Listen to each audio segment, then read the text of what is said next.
আসসালামু আলাইকুম।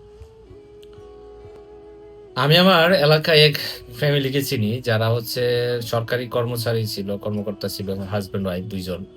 উনাদের ছেলে-মেয়েদেরকে উনারা মানে লাইফে যত ধরনের নিডস ছিল, ডিমান্ড ছিল সবই ফুলফিল করছে। পড়াশোনাও করাইছে অনেক ভালো।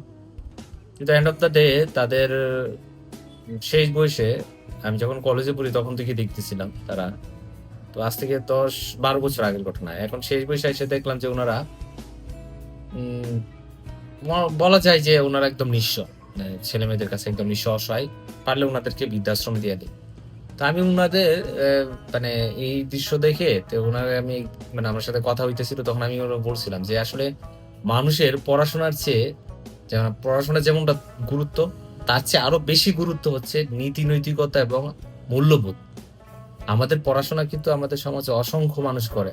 কিন্তু কয়জন সঠিক মানুষ হইতে পারতেছি আমরা? আমাদের পড়াশোনার চেয়ে বেশি জরুরি ছিল আমাদের আদর্শ, নৈতিকতা, মূল্যবোধ এগুলা।